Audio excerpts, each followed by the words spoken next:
What's going on, everyone? Welcome to the Squad Pod, your weekly podcast all about online multiplayer and battle royale video games with your favorite gaming squad. This week, we are talking about what we've been playing and bringing our dream predictions for the upcoming Season 4 release of Call of Duty Warzone. I'm your host, Snowbike Mike, and let me introduce you to this week's squad. Rounding out our first spot, of course, is the man, the myth, the legend, Maddock Jr. What up, Maddock? How you doing today? I'm doing pretty well. Another sunny day in Boulder, Colorado. You know it, Maddock. I'm happy to have you on the squad. Happy to talk some video games with you. Our next squad member, the one, the only, the leader of the Boney squad, Bone Jangles. How you doing, big dog? I'm doing great today, Mike. Thank you so much for asking. You know it, Bone. I'm always happy to have you. I'm always happy to play video games with you, and I can't wait to hear about your Season 4 predictions for Call of Duty. But rounding out our final spot on the squad, he has a 2.5 KD average here in the Call of Duty Warzone. Kevin Ace X, also known as Kevin the Carry. Kevin, what's going on, big dog? You know, guys, I'm ready to win this match of Warzone. Oh, never mind. We'll do that later. You are always ready to win, Kevin, and you are always ready to carry. We're blessed to have you carrying our backpack and carrying us to victory. So thank you so much for joining us. Guys, that's the intro. It's time to jump right into it. Let's talk about what we've been playing. Maddock, I know you are foaming at the mouth to tell me about some video games. So why don't you jump right into it? What have you been playing lately, Maddock? Valorant released this week, so I hopped into that a little bit. Played the new mode, Spike Rush. It's pretty good. I haven't squatted up with anyone yet, though, and playing with randoms in Valorant's a dicey proposition at best. So, and then I've been playing a little bit of F1 2019. Earlier today, I was watching the F1 esports, and it's a pretty entertaining game. It's a sim racer, so kind of just follows the regular season of the F1 season. All right, Maddock, let's take a moment really quick. Which one do you want to talk about in depth first? Valorant or F1? What are you in the mood for? I can talk a little Valorant, sure. I got questions. Let's jump into Valorant. Sure. We know that your boy Snowbike Mike absolutely booty garbage at Valorant. You're out there jumping in solo queuing into Valorant. You said that's a dicey situation. How is that going for you? Because we've talked about kind of a longer match time, and I remember playing League of Legends, made by Riot back in the day, and solo queuing for that. When the team falls apart and you lose after a 30 to 40-minute match, that really sucks and deflates my ego. How's that going for you in Valorant now? A totally different game than League, but, also a long match time and losing sucks. What are you thinking about that? Well, Mike, the new mode, Spike Rush, the games are a lot shorter. It's best of 7, so first person to 4 wins. So they're about they're about half the amount of time of a regular match. Well, I like that. Everyone on the attacking team has a bomb, so it's definitely a faster paced game. People play it a little faster and looser. You're not really concerned about dying that much. I was in last place for most of the time I was playing, but I guess I wasn't playing careful enough. Okay, and why do you think they added this Spike Rush? So first off, why don't you describe Spike Rush to me? And then second, why did they add a second mode into Valorant? I thought Valorant was just going to be like, the CS Overwatch type video game. Why is there a second mode in this? What's up with that? So they heard the call for a shorter game mode, and then I think that they just want to experiment with other game types, from what I've read, and they decided to start with this one. Spike Rush is everyone on the attacking team has a bomb, so anyone can plant, and then everyone is given the same gun at the beginning of every round instead of buying rounds. And the final thing is that there are power-ups that can increase damage or speed that you can pick up instead of the orbs that you would pick up to get your ultimate. I like that. Okay, so you telling me there's no money in this? No money. If you hit B to the buy menu, it doesn't do anything. Wow. That's only in that one game time, the Spike Rush? Yeah, okay. Spike Rush, yep. So there's no power-ups in the other ones then? No, it's the same as we played in the beta before, Kevin. Okay. The normal mode. That's weird. They haven't added ranked yet either, which they are expected to in a couple of weeks. Does rank deter you from playing? Not deter you, but like when it's just a casual game, does that deter you from playing it because it's such a long time frame, or do you still just enjoy it? Because like for me, as you guys know, I'm very competitive, so I actually prefer ranked modes all the time over just casual play, because I feel like if I'm gonna play a game, especially like that, like I want this to go to my rank, I want this to go to my KD, like Kevin's KD, and I want it to mean something. Does that like deter you from playing the casual, or you like, no, Mike, it doesn't really matter if it's ranked or not to me? So my thing is much like Apex. I believe if you're separated by too many ranks, you can't play with people that are like way above you. So or haven't been ranked yet in the ranked mode. So that kind of makes why I think that's why most people would play unranked. It's like, oh, we're not close enough to the same rank to queue into ranked. That's Or that's interesting. how it Okay. was in the beta, at least. I never knew they had that in Apex. Yeah. I was watching some streamer who was trying to get back into it after being, top of the leaderboard before, and then was bumped down to bronze because he hadn't played in so long. Oh my god. Okay. What about Battle Pass, storefront? We saw a little bit of the storefront during the beta. Where are we at right now with the full release?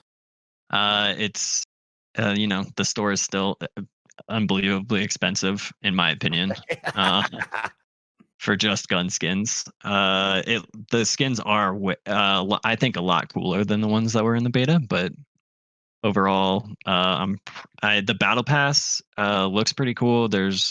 But they did say that it would take 100 hours to complete the battle pass, and I don't know how long the seasons are, and that's a lot of time in that game. Yeah, 100 hours is a lot of time investment there to beat that.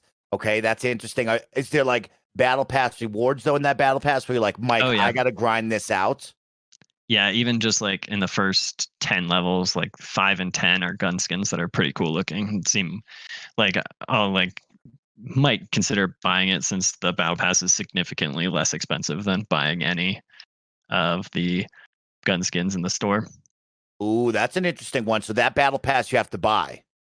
Yeah. I mean, you have to buy like the Call of Duty and Fortnite and Apex ones as well, but sometimes you can earn coins. No, you don't got to buy the Call of Duty one, don't you? Do you?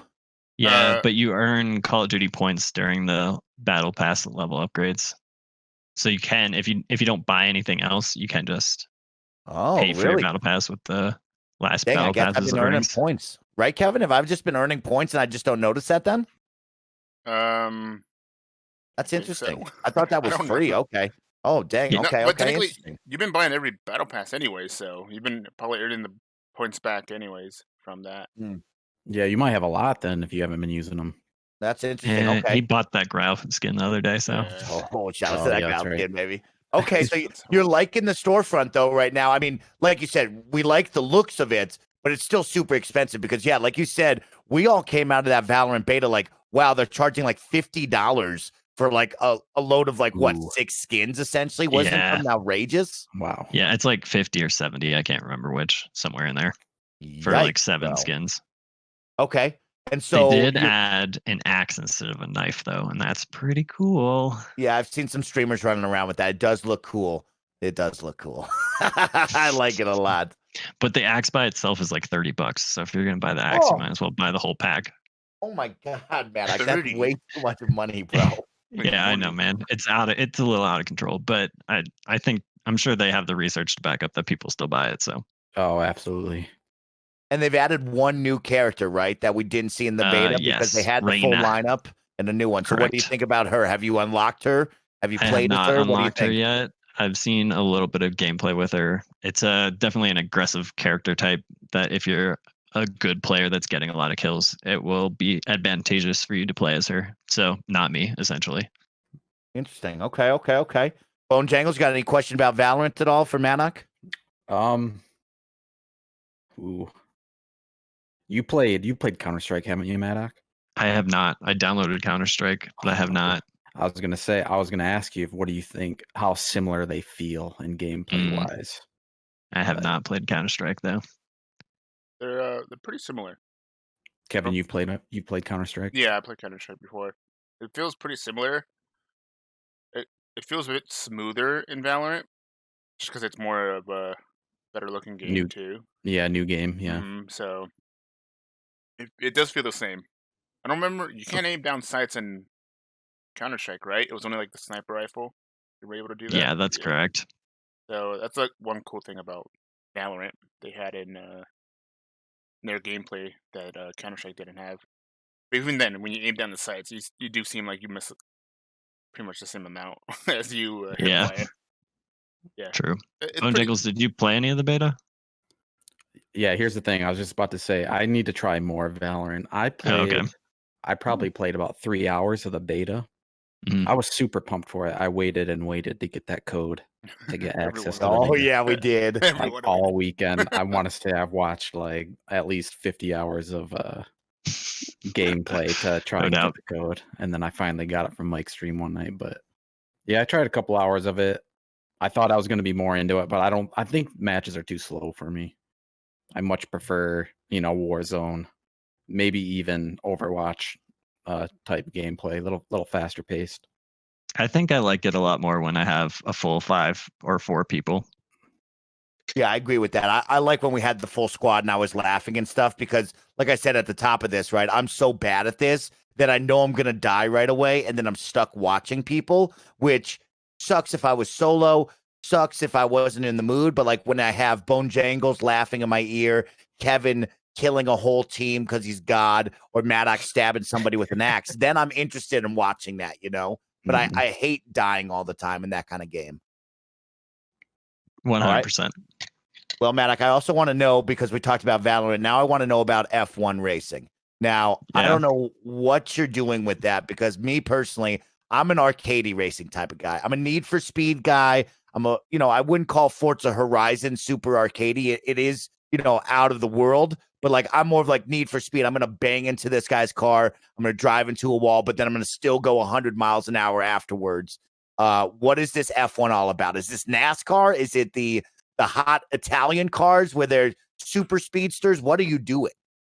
It's just it's a simulation of the F1 season, so it's got the F1 cars in it, and that's it. And they have like previous year's cars, so like the 2020 version of it is going to have like Michael Schumacher's car and stuff like that, for reference. And it's all just track racing, and if you damage your car or like run into a wall, it has the rewind system at the very least, which is nice. I like that. I am not good at running 29 laps without crashing or overshooting a turn too much. But it's a lot of fun. There's a career mode, and I usually just play that a lot. And then I've been dabbling in the online a little bit, but the population on Xbox is next to nothing essentially. So the game I queued into earlier today had 3 people in it. Whoa, Maddox. Yeah, that's. So what is this? Is this a $60 title? Is this free on Game Pass? Like, why are there not a lot of people joining this? Or do you think the mass populace is like me, of like, I'm not going to do the super sim. I'd rather just bang in the Maddox and keep driving in an arcadey type game. Hey, I mean, there are a lot of settings in that game to make it easier and more approachable, and you can turn off damage. So if you ever want to bang around the track, F1 2018 is on Game Pass. There we go. Okay, and, I like that. I think for the most part, people that like these kind of racing games tend to have steering wheel setups and PCs, and they'd rather just play on PC. And I think the lobbies in PC are a lot more full than the Xbox crowd. Interesting. Especially this late into a F1 2019 game, because 2020 comes out in July. Are you driving with a driving wheel? I am not. I just have my controller. How does that feel? It feels good. Like I said, they have like anti-lock braking, and like, because the actual cars do not have that kind of stuff, so it makes it easy enough to drive with the controller, and you're not spinning your tires constantly or anything unless it's wet outside. It does support the driving wheel, right? Yeah, it does. Because I remember Mike told me about, what was it, Need for Speed now supporting it? No, Forza Horizon out the gate did not support. No, yeah, was it Forza Horizon? No, it was Need for Speed. Yeah. Need for Speed out the gate on the recent release did not support the driving wheel, which totally sucked. Which was totally, that's off the wall weird, you know? That's and strange. Then Forza Horizon, when we tried to set up the driving wheel, it took us hours to try to set it up because there's so many settings and there's no true tutorial on it from Forza, the developers, or anything like that. And so it was so difficult to set up, and we never even got it right. If you turned, it would either go super fast and I'd start doing 360s off just a small degree turn to the right or left, or it wouldn't turn at all. It was a true nightmare to set up. To this day, I still not set up my driving wheel correctly where I feel like it's a fun time driving, which totally sucks. Yeah, gonna have to look up some YouTube tutorials on that one, I think. I would love a full setup, like race wheel, shifting knob, gas, brake. I know there's some people I work with that do the super sim racing. Like they're taking damage if you run into cars, and they got their 3 monitor set up. Oh yeah, that's really cool. It's so awesome when I watch them play that. I would love that so much. So that would be so dope. Matt, do you want a steering wheel to play this game, or are you fine with the controller? I'm fine with the controller for now. I think at some point I'll probably get a steering wheel of some sort just to make it more interesting. Oh, look at him. Yeah, definitely. I mean, if you were into driving games like Matt clearly is on this one, right? Like the dream would have to be get the steering wheel and the driving setup, right? Yeah, and I mean Forza. We're assuming that Forza is coming out in the fall, so that would also be a good one for that. Question for you, Maddock. I guess 2 questions. Let's start off with part 1 is an easy one. Is this like how graphically enhanced is this? Is this like a Forza and what's the one over on PlayStation, Kevin, that they always promote? It's the Forza comparison. Gran Turismo. Is this like pushing graphics where you're like, Mike, the car is insane, the interior is insane, the world itself with all the maps, those are insane. Is it super graphically like enhanced, or are there like true to life real maps that you're playing on where you're like, Mike, I'm driving this map out in France, and like in reality, I could go to this map now to be turn for turn the exact same. Turn for turn the exact same. It's pretty incredible because like when you're watching it on television and then you're like racing it in the game, it's pretty. I think they laser upload all the data for the tracks onto the game, and then they do a lot to make sure that they're as realistic as possible for the F1 game. And then between 2018 and 2019, they made some huge graphical improvements, and the game actually looks significantly better between those 2 years, which is impressive for a game that is a yearly game. Wow. Okay. I like hearing that. And my final one, you brought up esports at the beginning. Now, we've seen with the COVID-19 turn, a lot of esports we've seen. I think I would call it like the NASCAR, the F1 was one of the first to be like, hey, we're just going to put our drivers playing esports. We've seen some good, some bad from that, but like they've been on ESPN multiple times now. Is that the esports you're talking about? Or is this more like an esport where it's like, League of Legends or NBA 2K League where it's like actually like Team TSM, Team 100 Thieves, or is this just NASCAR drivers driving this? What kind of esport are we talking here? So there's right now, since the actual drivers aren't driving, there's like 2 races going on. One of them is like the esports racers driving, and those guys are associated with teams, and some of the teams, such as McLaren, have a esports team that goes with it, and it's kind of like run by the F1 organization as well. So it's kind of like all hooked together a little bit, which is nice, and you get like some decent announcing and all that stuff. And then so that was like the first race today, and then the second race today was celebrities and F1 drivers. So they have 5 or 6, it might be like 10 by now actually, F1 drivers actually racing in the video game, and then fill in the rest with YouTubers and soccer players and all sorts of stuff like that.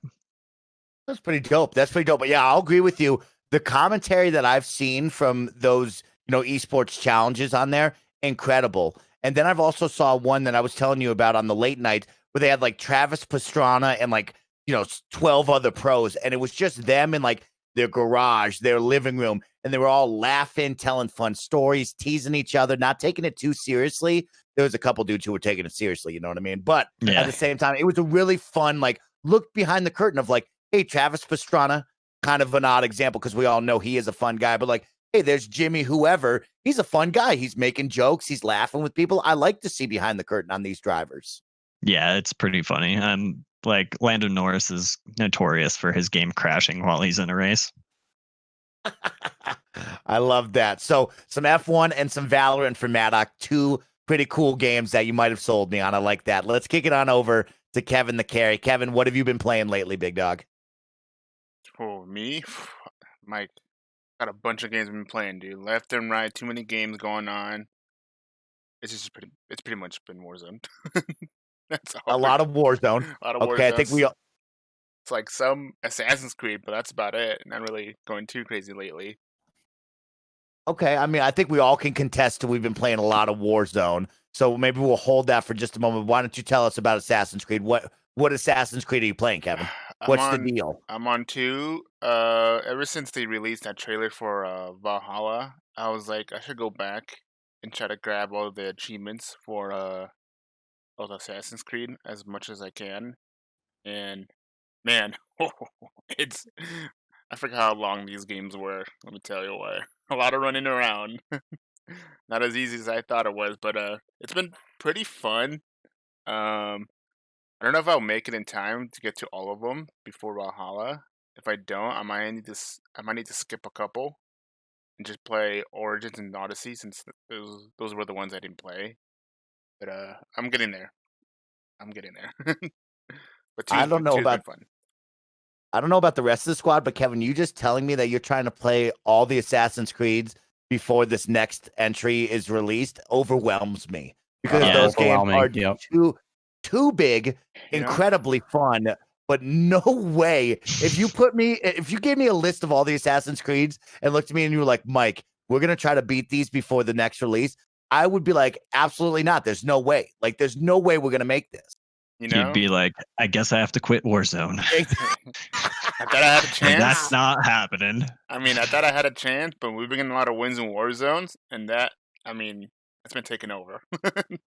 Now, I just got done playing Assassin's Creed 4, Black Flag, and Assassin's Creed Rogue. Love that one.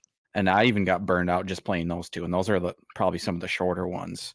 I can imagine how people are feeling trying to go through every single Assassin's Creed game right now. Yeah, we have a friend, the nanobiologist. He's trying to 100% every single one of them. And I'm like, no way, bro. There's no way that I would do that. There's no way he's going to do that. Is he? Can he really do that? I'd be blown away. I think he can. I'd be impressed. It's a lot of hours. He's already at Revelation, which is the 1, 2, 3, 4th game. 4th one? Yeah. Wow. And he started it like last month. But then again, that's all he's been playing lately from what I've seen. He's been doing that Assassin's Creed. And I can't just do only Assassin's Creed over and over again. I need a buffer game in between, which Warzone kind of is. But I mean, I think Assassin's Creed early ones are games. Those early ones are all very similar too. So I was going to ask Kevin, what did you say the latest Assassin's Creed game you played was? Oh, I'm on 2 now, and the last one I played was the first one, and that one is pretty repetitive. Repetitive. And, so I was going to ask how it feel going back, probably from what is the newest? Yeah, like what's the newest? Is right. Odyssey. Yeah. I didn't play Odyssey.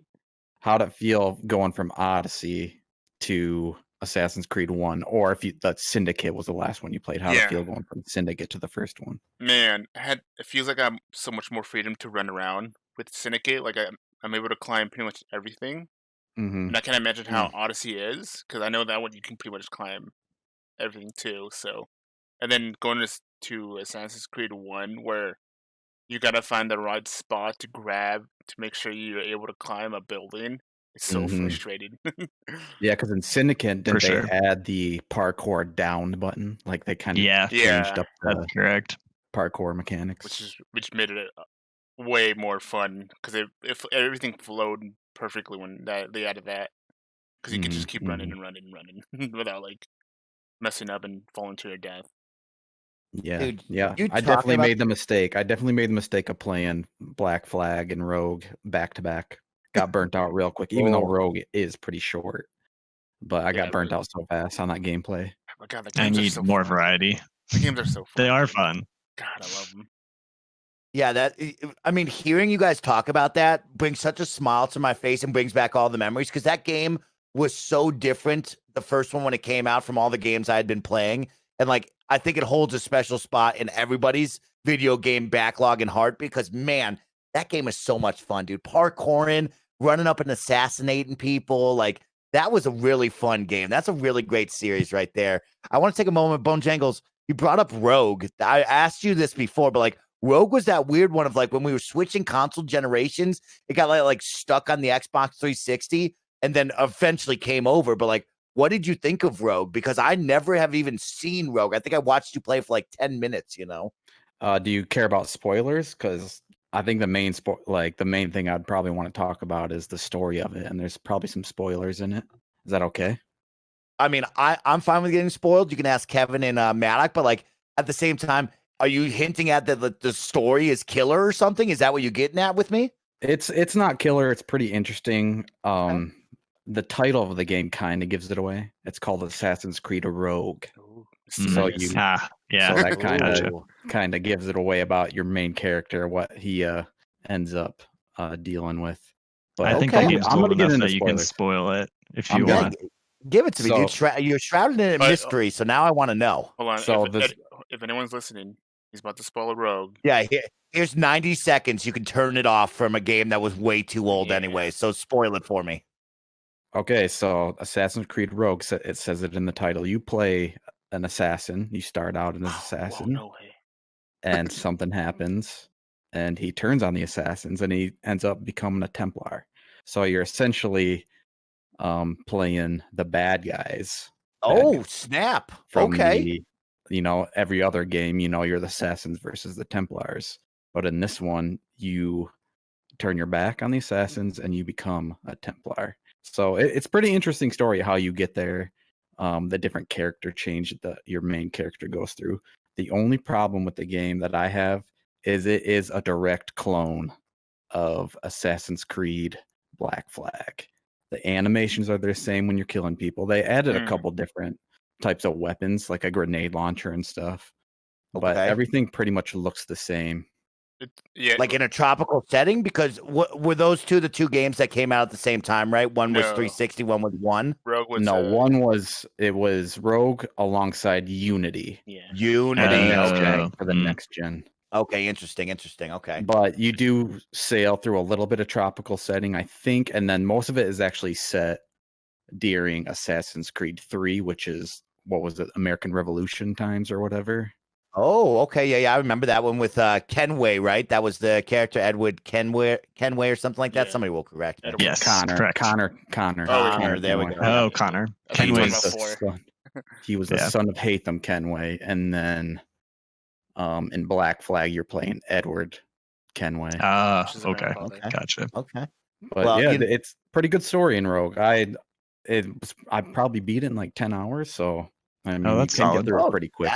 That's actually pretty small to me. I like that. I like hearing that on that one. Mm-hmm. That sounds like the shortest Assassin's Creed game I've ever heard of. I think. Yeah, I just mainlined it. I think the game was $30 when it came out. I think it was. I don't think it was that expensive, if I remember correctly.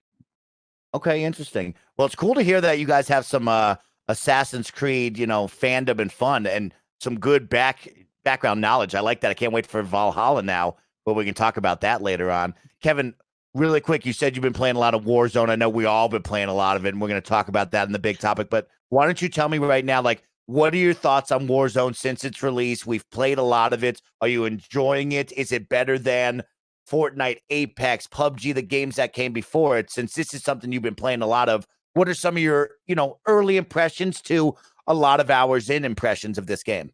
I won't get too in depth because we might talk about it later. I want to hear you guys' opinion about it, but I didn't like Fortnite too much because there's a lot of building in that, and I don't like to build. I'm all right at building, but it's just I don't like doing that. I don't like building skyscrapers to get up to the top and fight it out at the top. So Fortnite was in the bottom of my list of favorite battle royals. But I don't know if I like Warzone better than Apex, because I like Apex, I think, about the same amount. The Warzone and Apex are pretty much my favorite ones. And then you have PUBG in the middle of all that. But it's pretty fun so far. From when did it release? Was it March? February? I think we said February, March window, yeah. Something like that. Man, they've changed. They didn't change too much from it since it released. Like the only thing I can think of they changed was the price of the loadout you get, and that's about it. March 10th was our release date there. It seems like they've made very small changes. They haven't done anything drastic like nuke the map. They haven't, we've seen the rollout of a couple new seasons now, and we're going to talk about that on our big topic. We've seen guns inside the world change. We've seen some pricing change on the buy station, which is a really cool mechanic. We've also seen things added to the buy station, Kevin. So, like you said, I don't think they're making huge changes as of right now, which we're going to talk about, maybe our dream changes, but the small incremental changes have definitely added to the fun of this game for me. For sure. I mean, they've changed like what is on the ground for loot, and they added armor boxes and stuff like that. But overall, it's mostly seems to be minor changes so far. We'll see at some point if they feel like they need to kick it up a notch. I mean, if they do change something, they usually bring it back, like how they took out the helicopters, and they pretty much brought it back after a few days. So yeah, those were sad few days for Mike. Oh my God, that was my birthday, bro. The helicopter problem was you could get underneath the map. That's how you got underneath the map. Right? Yeah. I am going to take a moment. I'm very disappointed all of you didn't teach me how to get underneath the map, because I'm an avid helicopter pilot, and I'm very disappointed that somebody found out about this and nobody was like, yo, Snowbike Mike, you seem to be in this helicopter all the time. Let me show you this awesome trick, and then let me just jam this thing underneath the world for fun. I'm very disappointed in that. I'm just not trying to get banned over here, Mike. I like this game. Oh, is that how I get banned? Dang it, that's my bad. Okay, I was just looking for a fun time, Activision. My bad. I spent so little time in the helicopter. I didn't even know that was a bug that could happen, so I didn't know until the patch came out. Yeah, me either. It was a weird bug. Finding out later on.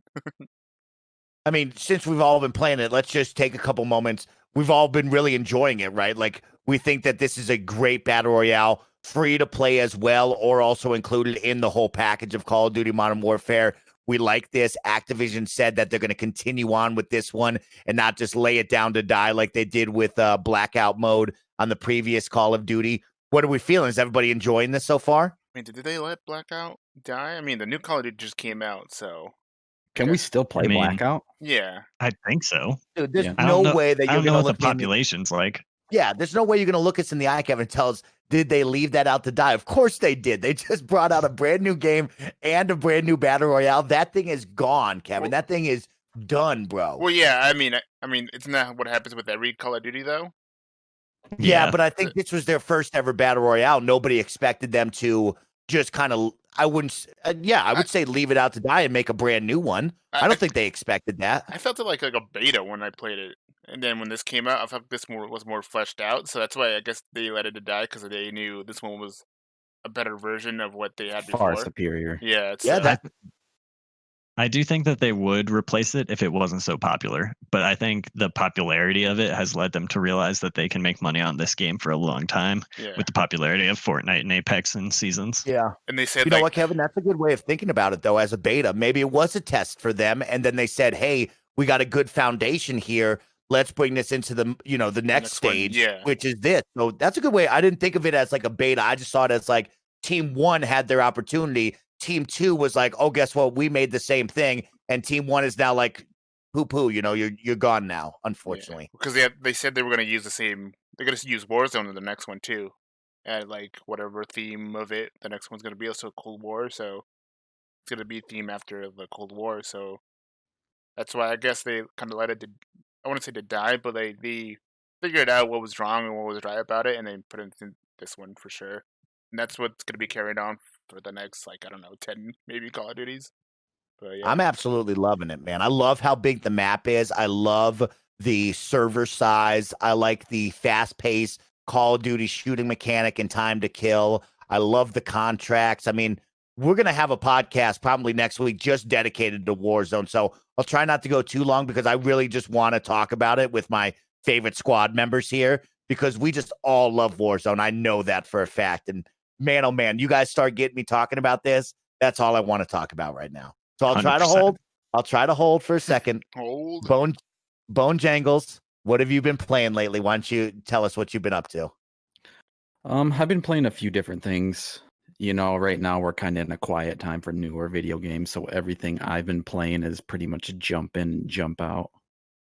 First up, we got Destiny 2. I'm a casual Destiny 2 player. I'm not grinding for the most exotic weapons or anything. I usually dive into Destiny 2 mainly to collect the weekly powerful gear from like Crucible. I'm really into the Crucible. That's probably my more preferred type of multiplayer team deathmatch. The time to kill is perfect for me. You know, it's not, you have a chance to defend yourself when you're getting killed. It's not like Call of Duty. If somebody sees you first and you don't see them, you're pretty much dead. You always have a chance to fight back unless you're getting one-shotted with like a power weapon or something. I mean, let me tell you, I have a chance to fight back in Call of Duty, all right? Oh, I know you, Kevin, yeah. Yeah, you, Kevin the Carry, you do, okay? 2.5 KD. Once you hush up over there, it's right. Imagine if you had an overshield, Kevin, and you're playing Destiny 2, how much more you could defend yourself. You'd be wrecking shop in Destiny 2 multiplayer. Hey, let me tell you, I'm terrible at the Destiny 2 multiplayer. Oh, dang. It's And I also like the floating. It's more floaty when you're jumping, you know, and you got your double jump and everything. Yeah. But that's pretty much what I've been playing for multiplayer from Destiny 2. Not really touching Gambit mode too much. Gambit is the PvE mode. Yep. So it's got a mixture of player versus player and then player versus everyone. Haven't been playing too much of that. I literally just dive in to play the Crucible each week. You have to do about 8 matches to get your 2 sets of powerful gear to get your power level up. That's pretty much all I've been doing. I think I'm pretty much maxed with my power level at the soft cap. You can do other things to go higher, like the raid to get pinnacle gear, all that type of stuff. I'm not really doing too much of that. So I don't think I'm going to be playing too much more of it until the expansion comes out, which I believe they're going to be announcing sometime next week, maybe Thursday, something like that. I think the 9th, they said. So maybe Tuesday. So I probably won't be playing too much Destiny 2 till that expansion comes out. Okay, yeah, that's exciting, Bone Jangles, because, yeah, I believe, didn't we just have an in-game event yesterday Fran Marabella was telling us about? And, yeah, I think they were teasing the next stuff, which is cool. And that's interesting because I'm the complete opposite of you when it comes to Destiny. I only want to play raids and PvE. I absolutely hate the Crucible because I'm so bad at it. So I feel like I get punished in the Crucible all the time. Right. Plus they do have really cool strikes. You know, that you go in with 3-man squad, the boss battles pretty much. They have some really cool content for stuff like that. The raid is pretty cool. I played it once, the newer one. Haven't really gone back to it though. I like that. Let's see, what else have I been playing? Messing around with Maneater still. I was trying to power through it like you were, but once I saw you complete it, I kind of eased off from it a little bit now that I know where the story goes and everything.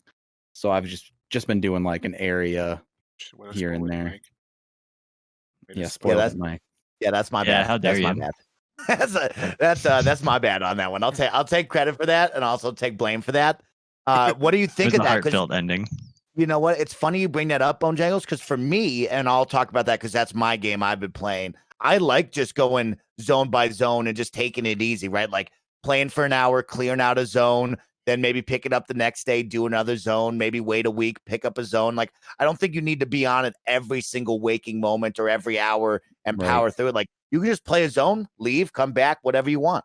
Yeah, it's super chill. You're just checking the boxes. 100% check the box. Well, other than that, you'll probably talk more about Maneater. Loving it though. Came out of nowhere. Yeah. Really came out of nowhere. I kind of heard about it when they first announced it. I think you played it at a PAX, didn't you? No, it was playable at PAX East. I didn't get to go to that one. Where I learned about it was at E3 2019. Caught the bug, heard about it, but at first it was only announced for PC. So I was a little worried, but from what I had heard and what they had kind of marketed as a open world Grand Theft Auto type feel, but you're a shark eating things, I was sold on that immediately. I mean, who doesn't like that idea, you know? Yeah, it came out of nowhere. Only $40. If you got it from the Epic store, that week they were doing a $10 off coupon. So if you guys were looking to get it on Epic, it was like $30 that week. Not sure how much it is now, probably 40. But yeah, it came out of nowhere. But that's pretty much all I've really been playing. We're still waiting on the big ones to come out. We got The Last of Us 2 coming up. Can't wait to play that. Yep, that's right around the corner. Super Paper Mario or whatever they're calling it. Oh yeah, forgot about that. Can't wait for that. But yeah, Ghost of Tsushima. Shoot, that's in July. That's next so month, close dude. together. That's crazy. Ooh. But yeah, Destiny 2. I've been playing that and Maneater. Some good games right there, Bone Jangles. And of course, you've been playing a lot of Warzone with us. You've been out there getting wins. So it's not like you've just been only playing those. We've just been playing a lot of Call of Duty Warzone together, of course. Yeah. Truth. I like that. Well, I'll round out the squad right now. Bone Jangles alluded to it. I've been playing a lot of Warzone with everybody, but really the big game I want to talk about is Maneater. Maneater was one of my most anticipated games for 2020. I didn't even know it was coming to console. And as a lot of our listeners and best friends know, I mainly play all of my games on Xbox, right? I'm a console player through and through. And when I heard the word PC, possibly only, I got a little nervous, but I was so sold on the idea of a Grand Theft Auto, but being a shark, that I was going to go to the PC no matter what, right? If that's how it had to be. Thankfully, it did release on PS4, PC, and Xbox, and they're saying there's a Switch port coming soon, which is just outrageous to think about.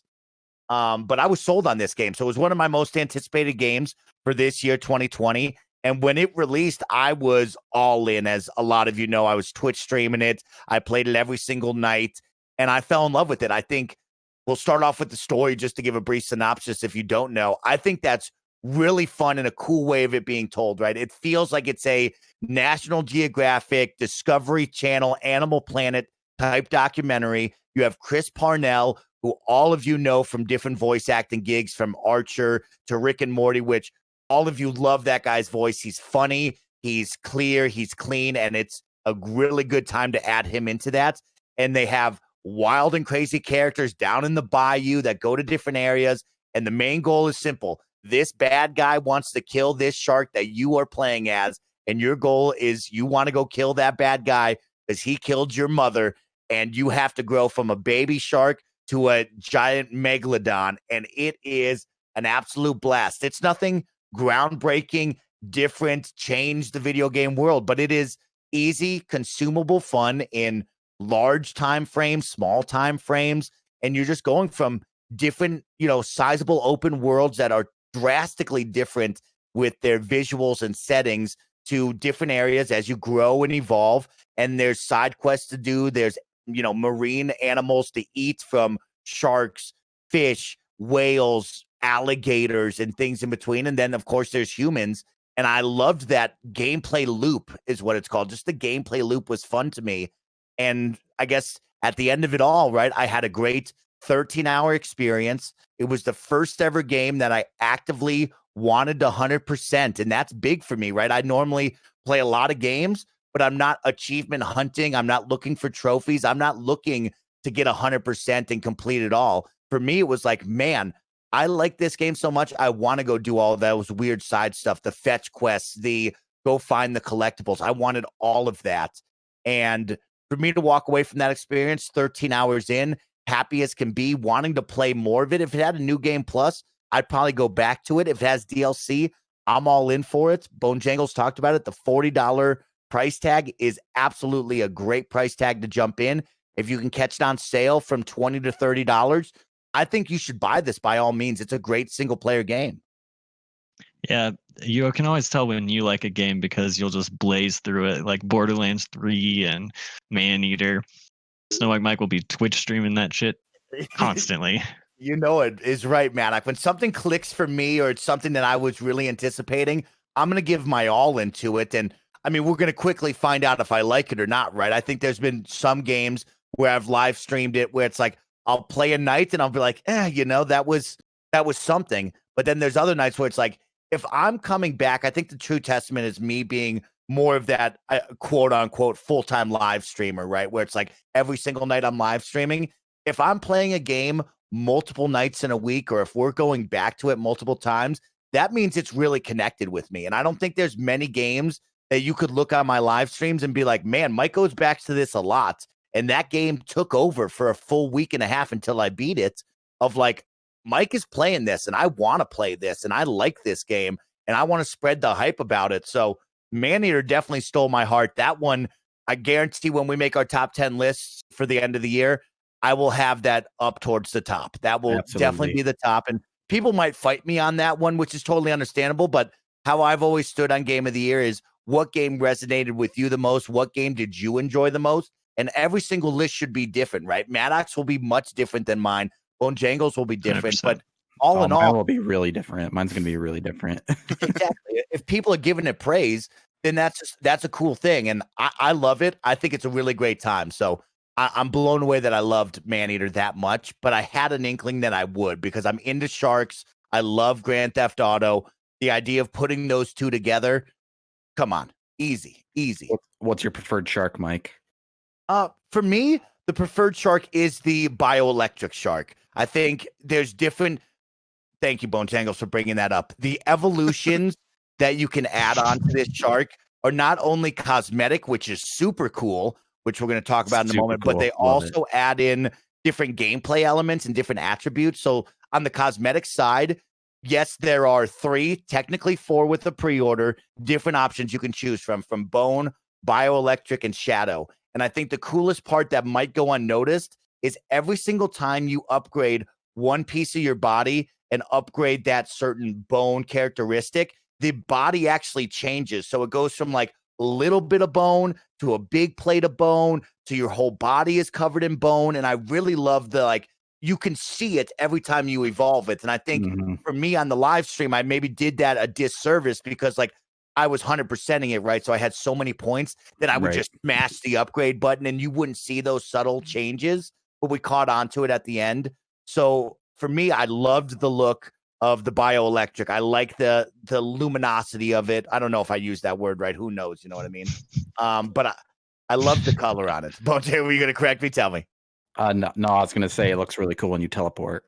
Exactly. The different teleports, the tail whips, and then when we get into the attributes, everyone does something different, right? Like on the bone side, he does this killer, like, death roll to dodge. The tail whip is like does ultra power. His teeth will bite through boats faster, so you can adjust your gameplay. On the opposite side, the shadow one will, if you tail whip, will shoot out like this toxic gas that will poison people. The electric one will stun enemies. Then you can teleport. So I'm really blown away by not only the gameplay and the story and the beautiful world, but those small things that you might miss if you're not looking, that are the evolutions and the attributes. So cool. And of course, the different animals that you fight, the apex predators in the different zones, are absolutely awesome, ridiculous, off the wall, different, unique, super fun to fight. Awesome. Loved it. Loved that game. So good.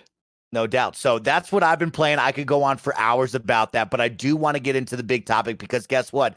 It rolls in with all of our squad. As you guys know, the squad pod is just us, the guys, the gals, all of our best friends coming together to talk about games. But for us, we're really mainly a multiplayer online battle royale, sometimes video game group. So we're going to talk a lot about that. And we've been sharing some great moments in Call of Duty Warzone, the latest battle royale to drop. I know we've been playing hours upon hours of it. And that's why I really want to get into it. I think next episode, we might just have a deep dive into this one battle royale, tell you why we love it, why maybe some of the things we don't like.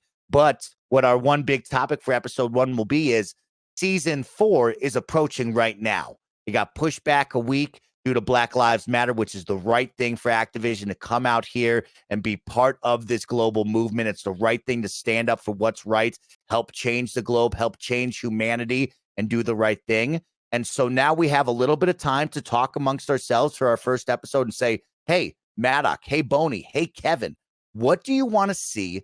What's your dream scenario for season 4 of Call of Duty Warzone?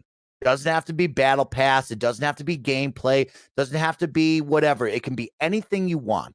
So I'm going to open it up to the group. I want to hear from you guys, our squad, of what do we want to see from season 4 of Call of Duty Warzone? Nuke the map. Just nuke the map. New All right, map, Kevin, dude. let's No talk map about to map play. changes to start off with. What was that? Let's talk about map changes. Since you want to start with that, we've had the tease now, like we talked about. The bunkers did open in this latest season very recently. We've gone deep into one bunker that had a nuke, that had some sort of shadow pilot, I don't know, plane thing. Do you want them to change the map, Kevin? Do you want them to nuke the map? What do you want to see from the map? Let's talk about the map first. Well, we talked about it before, not on here, but like just streaming, playing the game, where we want something, not like the whole thing to change, but like, you know, some things to change here and there. Like one big thing I want was the stadium to open up, because I think it's just one big block just sitting there and not doing much. So it really bothers me that I can't go inside of it. Yeah, for sure. I think the fact that there are some just very large empty spaces on the map that could be filled in with some stuff would make it a little bit more interesting. Yeah, I agree with that. I think let's address stadium for a moment. Of course, with our PUBG background, we saw their stadium opened. There was concourses, there was different levels that you could run around in. It was very odd to drop into this Warzone map over the time that we've had. And this thing, like Kevin said, to just be a block, right? A dead space where, yeah, you can run around the outside of it, or you can plop a helicopter on top of it and snipe down. But like in all reality, this is just a dead space right here. And I like what Kevin's alluding to. Like my dream for one of the map changes would definitely be, let's pop the top on that. I actually don't want to lose stadium. I just want to make it more playable. I want to be able to get into it. I want to run the concourses. I want to be up on the nosebleeds, shooting down onto a soccer field, a football field. I think, Kevin, you put it best. You wanted to see one of the Call of Duty maps inside of the like kind of main play area, right? Oh, that'd be cool. Speedball. Yeah, that'd be a good one. Map. Because at least make it not the exact same size, because you know that speedball map is pretty small, but make a bigger version of it, like to fit like a soccer field or whatever type of field they have in there.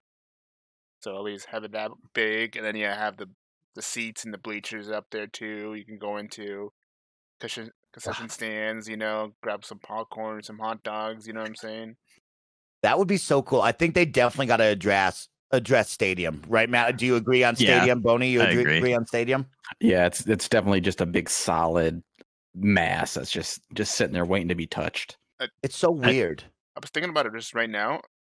If they do open it up, does that mean there's too many places to go to in that map? Because I mean, the map's pretty big on its own, and I know it's big enough maybe for 150 people, but like adding a new area to open up, will people be in there? Like, I guess they would. I don't know. I think the amount of named locations for such a large map is actually kind of small. So I think if you have that open up, I mean, it's technically a named location, but it's like not usable essentially. So yeah, I think it would be a good change to add that in there. And it's not like, for the most part, you don't really drop without anyone around, since there are 150 players usually. Yeah, it's funny you bring that up, Kevin, because me personally, like when we talked about it on stream before this podcast, I've always said that I think the map is great. I don't want it to change, right? I think it's big. I think it's diverse. I think we're still learning it, still trying to figure out the nooks and crannies and finding the good flow of each and every area. But as you guys have talked about it, brought your ideas to me, and I've opened up my eyes of like, yeah, you're right, Kevin. Stadium should change. Or, you know what? I wouldn't be opposed to losing this section. I still feel like this is a solid map. The number of players still feels good. It's a fast-paced game. You can find people if you want to. You can technically hide from people if you want to as well. But I don't think popping the top on Stadium says, hey, we need more people all of a sudden. I just think it's like, hey, there's a new area to go explore, you know? Yeah, I would agree. Bone Jangles, you had a fun idea with the map that you wanted to bring up. What do you want to see on the map wise, Boney? Yeah, mine's a little different than you guys, but maybe more people out there will think about this one. So, Mike, you've mastered the helicopter. Yes, I have. Kevin, you've pretty much mastered the car. I'm looking for new modes of transportation. I'm talking boat battles. I really do think they should change the map a little bit, add some water, maybe fill in those canals with rivers, maybe flood part of the map. Because in Blackout, remember dropping docks and you could swim underwater and you could get loot chests at the bottom of the buoys. That was so awesome. It would be really cool if they flooded a part of the map, maybe more one of the city parts. So some of these buildings are submerged. That way, maybe you'll get better loot going in there, swimming for everything. But I really think it'd be really cool if there were boats added, more and more water sections. Yeah, I like that. Maybe the dam busts open or whatever, and then you got the whole river flowing instead of ice.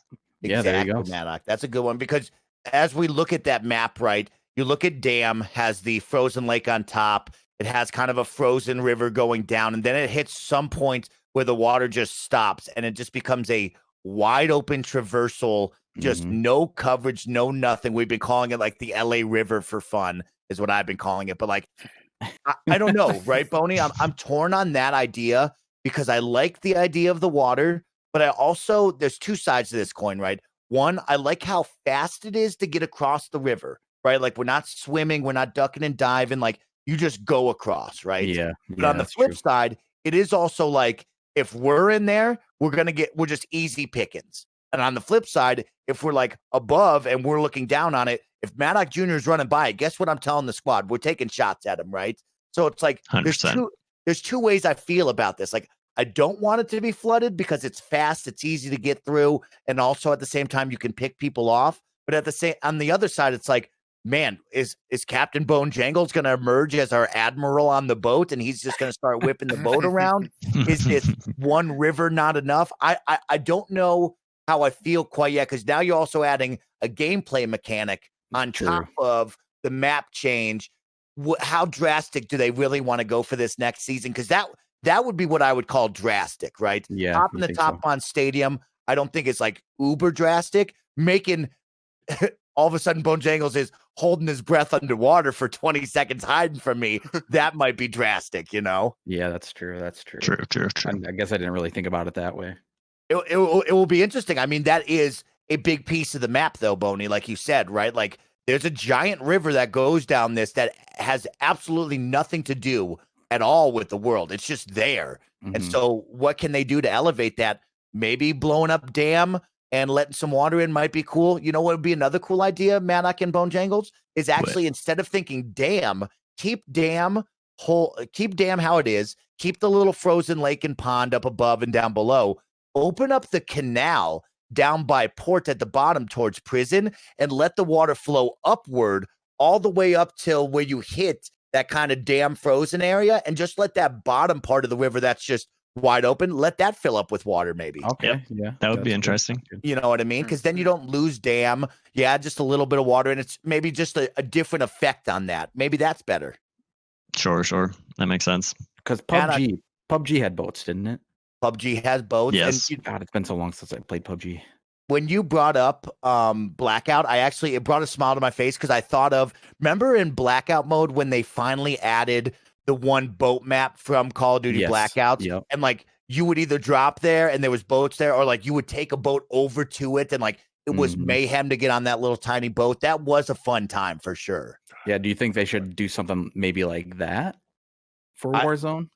Bring a boat? Have something in the middle of the river all of a sudden. Yeah. You know what? That same boat. It's all rusted and stuff. Maybe not that same boat. What if they did this? At port, you fill it up with water. All of a sudden, a giant either cruise ship or a giant like shipping container boat is right there parked right next to port. I feel like there's been a few Call of Duty multiplayer maps that would integrate with. Wasn't there a boat map in Black Ops at one point? There's that twosome one, the shipment one, right, Kevin? Or what's that twosome one we used to play recently in Call of Duty Warzone? That was like you're inside the boat, but it's containers filled up in like the barge of the boat. Oh, you know? yeah. Yeah, I know what you're talking about. Shipment or something like that. It's one of the. I was there's thinking there's a about name the for it. yacht one. I thought there was a yacht. That's Black Ops. That's the one that we were talking about. That That's came the into Blackout one. That's the yacht one. That's Blackout. right. Okay. Oh, okay. Now- That one showed up in Blackout. I didn't play Blackout enough, apparently. That was later on. Now, Maddock, you and I, Boney, good stuff on the river, and Kevin with Stadium. Now, you and I have a little bit different feeling, I believe. I don't know if I don't want to speak for you, but I know I personally, when you've opened up my eyes to talking about changing the map, I'm open to that bottom right. That would be your southeast corridor of port, farmland, and lumber. I'm fine with having a discussion about changing that because that's someplace that we rarely drop. That's someplace that I find is kind of either too open, too barren, or just kind of too boring. And I wouldn't be 100%. opposed to changing up that southeast corridor down at the bottom. I like prison. Let's not touch prison. But that range right there, I could have that go. Farmland is like if you land there is hard to loot effectively, I would say. There's like a lot of money if you get into all the buildings, but if you're fighting building to building and it's early game, it's tough getting out of farmland. I agree with that. What about you, Maddox? Is there any changes that you might want to see? I mean, I like the idea of just like switching it up with the stadium. I can't really think of anything else off the top of my head unless they're just gonna blow up downtown and have like the buildings half broken, little levolution. Yeah, let's take a moment there. Levolution would be awesome in this game. Okay, Levolution would be absolutely insane to tear down either up at airports, that dumb antenna building that everybody just snipes me from. I would love to shoot a couple rockets at that and see that building just collapse like Battlefield 4. Down over in downtown, if you could collapse a couple of those skyscrapers, that would be 15 floors. Insane. Yeah. Exactly. That would be insane stuff. That would change the game completely, Everyone just carry rockets and C4s to blow up a building. Exactly. Just blow that up right away. I mean, I remember back in Battlefield 4, that was like the first thing that would happen. Yeah. You would jump into that world and like the first thing that people would do is just go blow that whole skyscraper to the ground, I love when it's going down and you can see it moving down. And you're like, I gotta jump out the window. Hurry. You parachute out of the window. You look at it when you're parachuting. So dope. God. Yeah, they could definitely do that. That would be fun. It would be an interesting one right there. Let's talk about like maybe gameplay mechanics we'd like to see added, or how maybe they'll handle the season pass or guns on the, on the ground, on the drop itself. Or do you want to see any more kill streaks added? I know for me, and I think all of us can agree, the mantling is absolutely booty. Garbage. Yeah.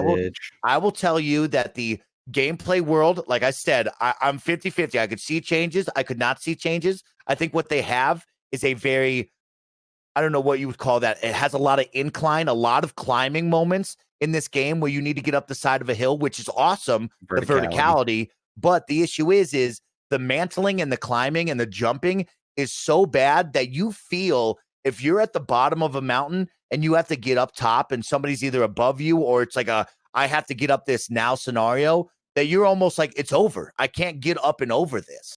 What's up with correct. Same with ladders too. I hate the ladders climbing on or trying to climb down the ladders.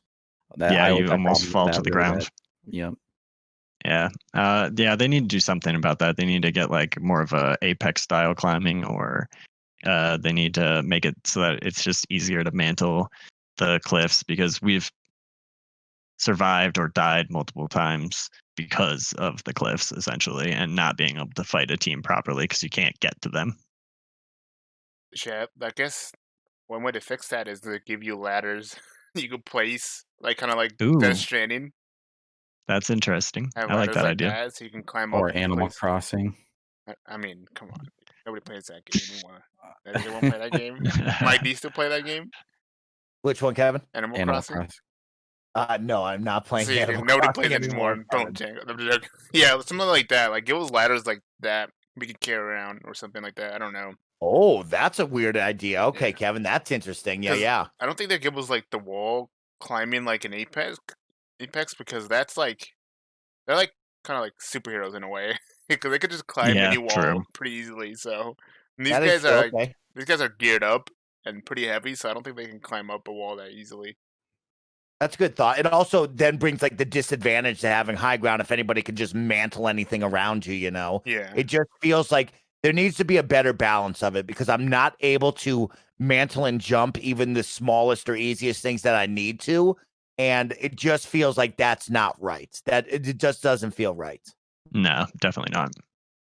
Maddox, you brought up like kill streaks. What do you think about that? I think the kill streaks are pretty well balanced overall. I wouldn't like want to add cruise missiles or something because you could knock out an entire team like without them even knowing essentially that they're gonna get striked by one of those. But I would say, yeah, the kill streaks are pretty balanced. I think you could add like a different item to buy, or maybe you could buy, I don't know, something different. But overall, I would say they've balanced the kill streaks pretty well, and you don't feel like you're getting airstriked ever, like to death. You know? I agree with that. I think the store is pretty legit. I guess I have two things.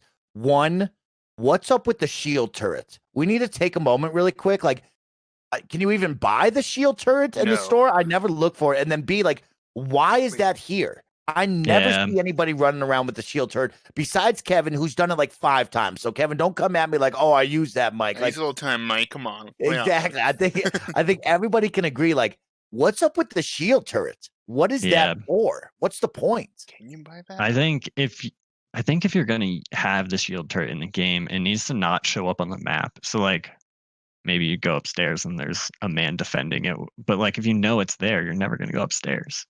Yeah, it's really odd to me to think of like you could open up a box and get a shield turret, but me personally, and I could totally be wrong, which is fine, but like I don't think you can even buy a shield turret. So it's like what is the point of the shield turret is what I'm trying to break down in my mind here. And then on the flip side, let's just keep on the buy section for a moment. We saw the tease inside of that bunker with the RC car. Now I said to you, Matt, before this podcast, I don't want to see this RC car. What do you think? Nah, I think that's like just like the cruise missile. It creates more problems where you're dying out of nowhere and there's no way to defend against it. Well, I mean, they can make it show. Trophy system might defend against it. Yeah, also that's fair. They can make it show up like they do with the shield turret, where you can see on the map and the recon drone, so you would know where it's coming from. So, unless it's really close by, and then just use it on you. I mean, then again, people use that recon drone as a RC car type of thing because they put in C4s on it, and so it also kind of helps. I will say, thankfully, we haven't ran into that. Like, I personally have not been killed by a recon drone with a whatchamacallit, C4 strapped on there. We've seen videos of it, but I thankfully have not had anybody roll up on me like that. I saw one person try to attempt to do it to me, and I saw the C4 sticking to it and was able to run away before it went off. It was pretty funny, though. Kevin, do you have anything on kill streaks or buy station that you'd like to see changed or, reflected? You talked about the loadouts being up to 10,000. We've seen armor plates added with the armor box, which is pretty cool. I'm like, man, I think it's dialed in right now. I don't want to see much changes. So we're putting new changes, right? Anything that your dream scenario, Kevin. What do you want to see? What do you want to see added? So I talked about this more than a few times, where they added the armor satchel. I think they should add an ammo satchel where you can carry more ammo. Like having a choice to replace either to get the armor or the ammo one to carry around. That way you have more ammo to carry with you. Because I feel like we run out of bullets pretty quickly. But yeah. I don't know. Give us at least like 2 more clips to carry around. Yeah, we need to get Kevin as much ammo as possible. Yeah, exactly. With that 2.5 KD, we need him to carry us, bro. Just keep shooting, Kevin. Feed him like a vending machine. Yeah, because I feel like I can sacrifice that armor satchel if they put in an ammo satchel that I can carry more ammo with. Because the 3 armor, it's pretty good, but I don't think I've ever used everything at once during one battle. It's always like different battles. I'm using like 3 of them or 2 of them. Yeah, personally for me, like I don't really run out of ammo too often because I'm not taking as many shots. Because I kind of, but I know Kevin, you're putting up massive damage numbers, so I know you need a lot of ammo. They're like 2 miles away from me, and I'm shooting them either way. Yeah, trying to spook them. I don't know. I think the ammo would be good. The good thing about the armor satchel is when you do get into those sniper battles or where you don't have a sniper and you have the armor satchel, you like at least have some protection about getting down out in the open. Yeah. It's interesting, when I hear all of this, right? I actually, I'm torn, right? I want to call it balanced, but I could be wrong, right? But I do feel like there's moments where it's like, man, I need more ammo. But like the moment we kill somebody, I feel like I pick up all their ammo so quick that it's like, bang, I'm right back up to full again. You know what I mean? Right. And then there's some moments where it's like, man, I need more armor, or it's like, we kill those guys, I take all their armor, I'm back up to full. So I don't know what that balance is, but yeah, I guess the quantities, Kevin, is more what you're alluding to, not like that moment of like, man, I got 60 bullets in the clip, I am in trouble. You know what I mean? It's like, no, could I hold more than, especially we also have to take into account with the custom loadouts of having 50, 60 round clips, you are burning through a lot of that. And if you times that, that's like 60, 120, 180, two whatever, then that's the max right there. I believe it's like 220 on an AR. You can't carry more than that. So could you put on an armor satchel and have more? That's a good idea, Kevin. I'd be down to test it. How about that? I'd be down to test. I mean, like it was like 2 clips. I mean, like the armor satchel only gave us like 3 more plates, so it's not like the armor satchel gave us like 5 more plates on top of the 5 we can carry. So it didn't really give us too much of it. So that's like if they give us an ammo satchel, like a clip or 2, that would be nice.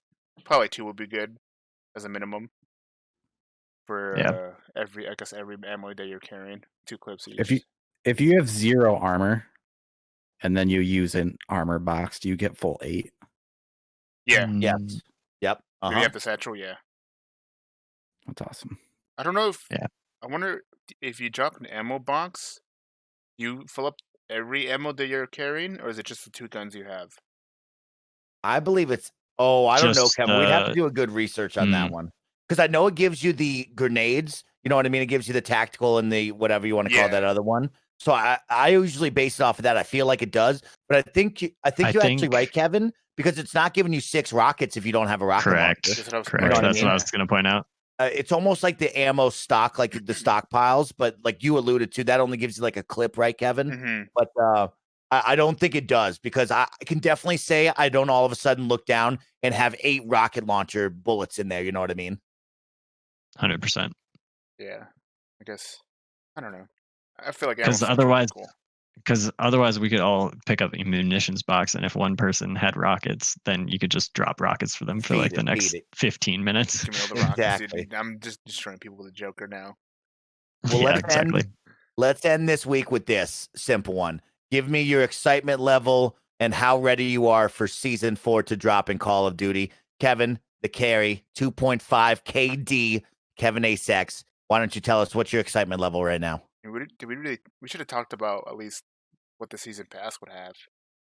I mean, do you guys care about the season pass? It's been nothing special. No, it's not. Not particularly. It's more of like something to achieve to get to 100. So besides that, I've never bought a season pass. I bought an every season pass. The only reason I buy them because I like some of the things that's in it, but I'm mostly buying it for that level 100 battle pass thing. Oh yeah, to get the character. So like last one was Alex from the campaign, and the next one's Price.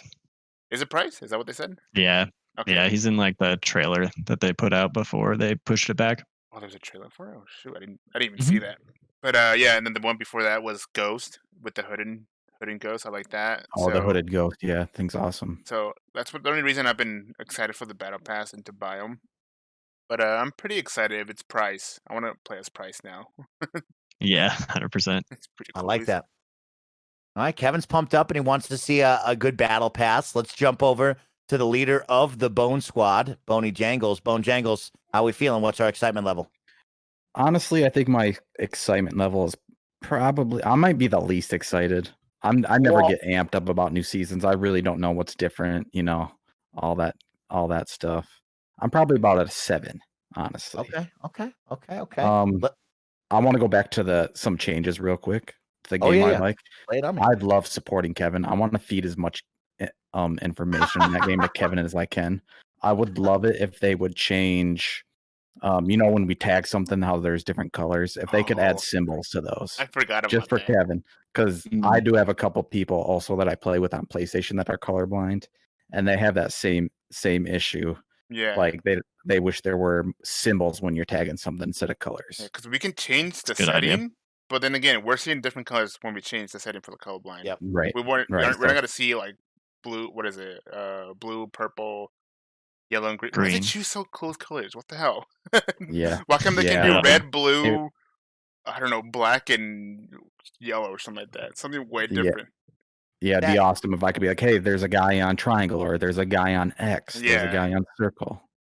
That's a really good one, Bone Jangles. Way to bring that up, because we've talked about that a lot, and we definitely didn't address it in the gameplay. We'll probably talk about it more next week as well if we do a deep dive on this. We'll see. But more quality of life changes. Gotta find a way to address that, because we feel so bad for poor Kevin. We have a great friend in Blind Gamer Steve who's all about accessibility, and for us to be yelling out colors and Kevin not being able to see the same colors we are, maybe we're not even seeing the same colors at the same time.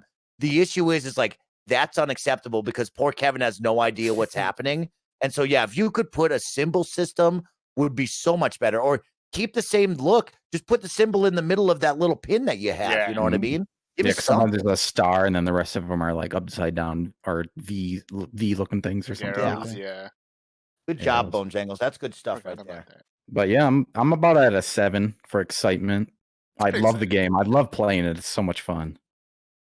I love it. Let's jump over to our final squad member, my guy, Maddock Jr. Maddock Jr., what's our excitement level? What are we ready for? And if you have any final thoughts that I left out on you.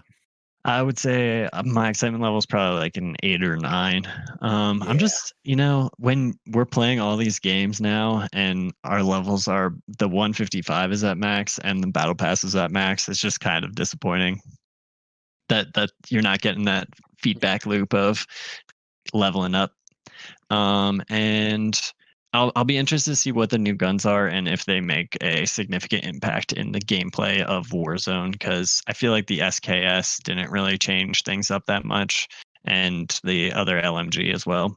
I don't think you really see people running around with those so much. Okay, I like that. But it will be interesting to see what the weapons are, and ready to grind another battle pass just for the rewards. I got a question for everybody. Do you think they'll go back to handguns and shotguns in the Gulag? Ooh, that is a good one. I hope they don't, because I'm crushing it right now with the assault rifles. Last night I lost one Gulag out of like 10 of them. I'm in the zone, Bone Jangle, so don't you dare change it. But I will say that change that they made, totally drastic different Gulag feel. For sure. From Gulag, for sure. Shotguns, pistols to assault rifles. Whoa, what a change. You think we'll get more Gulag arenas? Like different layouts? That's a cool idea, Kevin. Yeah, different layouts. There are like 3 or 4 layouts of the Gulag right now. There's definitely 3 to 4 is right. Yeah, it feels like 3 to 4 though, for sure. Is that too many? I mean, is that enough? I don't know. I feel like there's the moment every time you load into the Gulag where you think you know which one it is, and then it's like the other 2 that are not the comparable stare down the sidelines, and you're like, oh shit, and you get a little nervous, like now I need to turn my attention to the middle. So I like the basic 3 to 4 like we have. I don't know how far crazy. I don't want you to all of a sudden throw that speedball map at me, Kevin. You know what I mean? Like I don't want you to go too crazy. I like the Gulag. I think we should hold strong with what we got, Yep. Open up the stadium. Gulag will take place in stadium. It's a 1v1 field goal kicking contest. You're the best, dude. I love it. I'm glad to share the excitement with me and my squad, all of your best friends, Kevin Ace X, Maddock Jr., Bone Jangles, and of course, I have been Snowbike Mike. This has been episode 1 of the Squad Pod. Your chance to just hang out with your best friends once a week. We're going to talk video games, clearly with this squad, and probably a lot of our other best friends. We're going to talk a lot about online multiplayer. We're going to talk a lot about battle royales, because that's what we love. But each and every week, we're going to come back here. We're going to talk about the games we've been playing, maybe share one big topic we want to talk with all of you about. But make sure you get involved. Leave a comment down below. Share this video. Share this podcast with you and your friends, because you know what? We're all one community. We all are enjoying each other's company, and I'm blessed to call these guys my squad members. I'm blessed to call you, the listener, our squad members. And thank you so much for tuning in and supporting. Remember, you can find all of us on Twitter, on Twitch. The links will be down below in the comment section. So please go check it out. Go support one another. And thanks for tuning in to episode 1 of the Squad Pod with your favorite squad. Peace. Squad out.